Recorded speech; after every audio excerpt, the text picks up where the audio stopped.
Assalamualaikum warahmatullahi wabarakatuh. Kami dari kelompok 2 akan mempresentasikan hasil review jurnal yang telah kami buat yang berjudul Dampak Mikroplastik Terhadap Proses Respirasi Biota Laut. Sebelum masuk ke materi, izinkan kami memperkenalkan diri terlebih dahulu. Yang pertama ada Persiani Kirana Pangestu dengan NIM L1A021012. Yang kedua ada Zuhar Rahmanur Mulia dengan NIM L1A021018. Yang ketiga ada saya sendiri, Reza Oke Afiana dengan NIM L1A021028. Dan yang terakhir ada Mei Listiani dengan NIM L1A021032. Saat ini sampah plastik nampaknya terus menjadi permasalahan yang sangat serius di dunia. Sampah plastik bukan hanya mencemari ekosistem yang ada di daratan, tapi juga mengancam ekosistem yang ada di perairan. Tercatat 10% sampah yang dihasilkan oleh manusia merupakan sampah plastik. 60-80% sampah yang ada di lautan pun didominasi oleh sampah plastik. Mikroplastik tidak hanya ditemukan pada perairan yang dekat dengan aktivitas manusia saja, tapi juga mikroplastik dapat ditemukan di dasar laut, laut lepas, dan juga pulau-pulau terpencil yang jauh dari peradaban manusia. Hal tersebut dikarenakan mikroplastik dapat bergerak terbawa oleh gelombang dan arus yang menyebabkan mikroplastik itu berpindah dari sumber pencemarannya. Nah, karena ukurannya yang sangat kecil, mikroplastik dapat tertelan oleh organisme laut pada saat proses respirasi atau pada saat organisme laut mencari makanan. Mikroplastik yang mencemari perairan dapat masuk ke dalam tubuh ikan melalui proses respirasi. Proses masuknya mikroplastik pada tubuh ikan yang pertama yaitu oksigen masuk lewat mulut menuju insang, yang kemudian akan diserap oleh pembuluh darah pada insang. Saat katup insang terbuka, ikan akan mengeluarkan karbon dioksida dan air, sehingga apabila air yang masuk ke dalam tubuh ikan mengandung mikroplastik, tentunya akan memberikan dampak fisiologis respirasi pada hewan akuatik tersebut. Yang pertama, ada pengaruh mikroplastik terhadap respirasi tiram. Tiram bernafas menggunakan insang untuk mengambil larutan oksigen di dalam air, yang mana air tersebut itu akan mengalir ke dalam rongga mantelnya. Pelepasan karbon dioksidanya juga berlangsung di insang. Insang pada tiram memiliki rambut getar atau rambut halus yang biasa disebut dengan silia. Silia itu berfungsi untuk menyaring plankton dan oksigen yang masuk melalui air.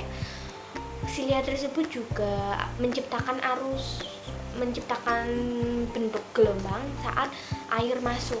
Jadi oksigen dan makanan akan masuk ke dalam karena gerakan dari silia. Tiram memiliki habitat pada sedimen atau dasar perairan.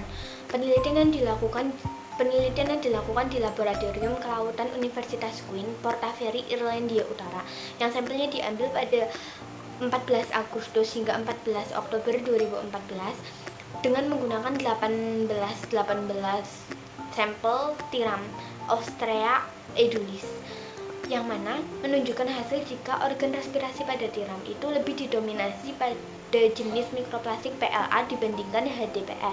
Hal ini diduga mikroplastik yang mendominasi pada dasar perairan itu merupakan jenis PLA karena tiram memiliki habitat pada dasar perairan mengendap pada sedimen, sedangkan mikroplastik di lautan itu pada di permukaan itu lebih banyak turun atau mengendap di dasar sedimen.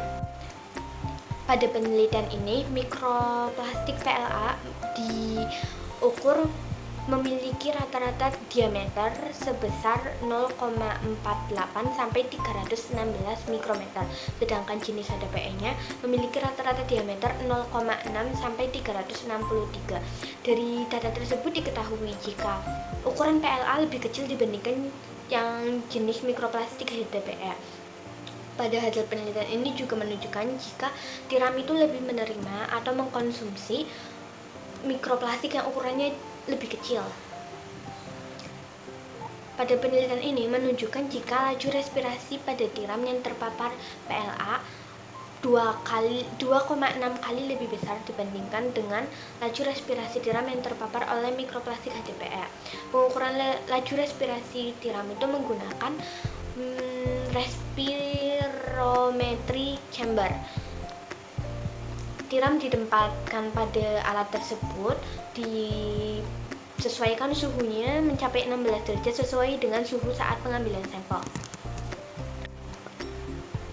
Konsentrasi oksigen in situ dari air laut di dalam bilik ukur diukur secara terus-menerus dengan interval 1 detik.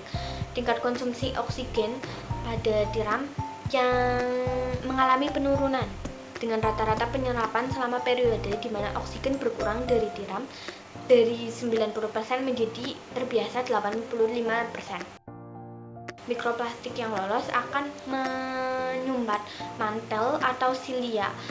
Sedangkan silia berfungsi untuk menyaring oksigen dari air.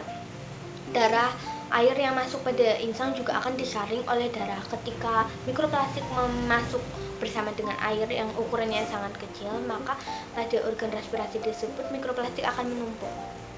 Mikroplastik yang menumpuk itu jelas akan menimbulkan penghambatan pertukaran oksigen dan karbon dioksida. Mikroplastik bisa menyangkut di silia insang. Jika seperti ini, insang sulit untuk memperoleh oksigen dan hal itu akan menimbulkan stres pada tiram karena pemicu stres pada organisme perairan adalah salah satunya adalah pengurangan. Yang kedua ada penelitian pada ikan. Penelitian yang dilakukan oleh Barboza berdasarkan jurnal terkait menyelidiki total ada 150 spesimen ikan yang terdiri dari 3 spesies, yaitu ada spesies Cebus Eropa atau Dicentrachus labrax, kemudian ada makarel kuda Atlantik atau Trachurus, dan yang terakhir ada makarel subatlantik yaitu atau Scomber dan masing-masing dari spesies ini terdiri dari 50 spesimen. Dan hasil penelitian ini menunjukkan bahwa mikroplastik pada ikan ditemukan dalam presentase yang cukup besar, di mana ada 42% dari 50 spesimen Delabrax, kemudian ada 42% dari 50 spesimen Tetrachurus, dan ada 62% dari 50 spesimen Aescolias, ya, di mana Aescolias ini memiliki presentase kontaminasi mikroplastik yang paling tinggi.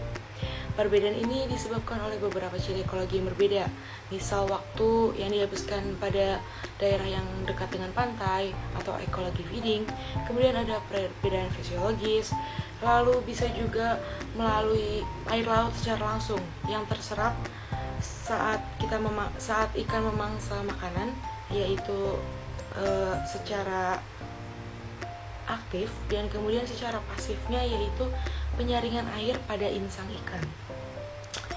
Dan bisa juga dengan jaring yang untuk menangkap ikan tersebut ternyata terkontaminasi oleh mikroplastik.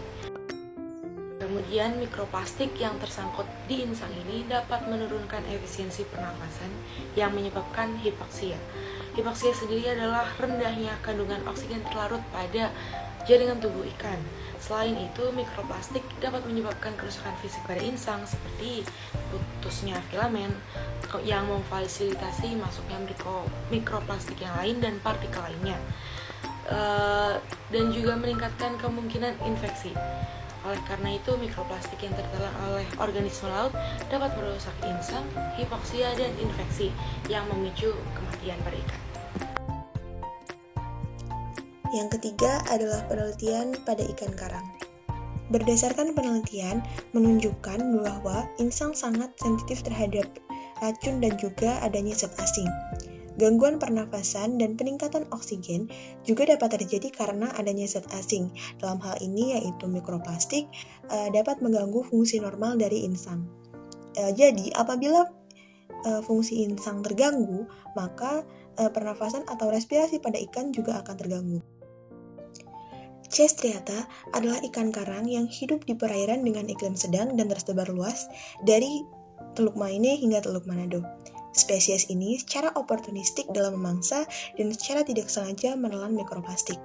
Variasi konsumsi mikroplastik tersebut dipengaruhi oleh strategi pemberian makan spesifik spesies dan juga kelimpahan plastik di sekitarnya.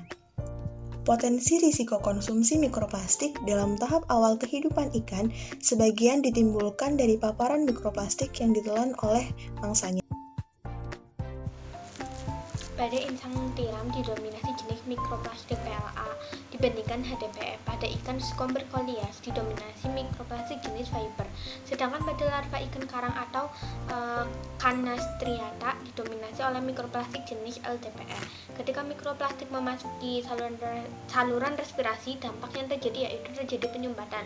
Mikroplastik yang berhasil lolos akan menutup insang, menghambat pertukaran oksigen dan karbon dioksida. Hal itu akan membuat organisme perairan kekurangan oksigen. Rendahnya oksigen itu merupakan salah satu faktor pemicu stres pada organisme perairan. Oleh karena itu, mikroplastik yang tertelan oleh organisme laut dapat merusak insang, hipoksia, dan infeksi yang akhirnya dapat menyebabkan kematian. Sekian yang dapat kami sampaikan. Mohon maaf apabila banyak kesalahan. Wassalamualaikum warahmatullahi wabarakatuh.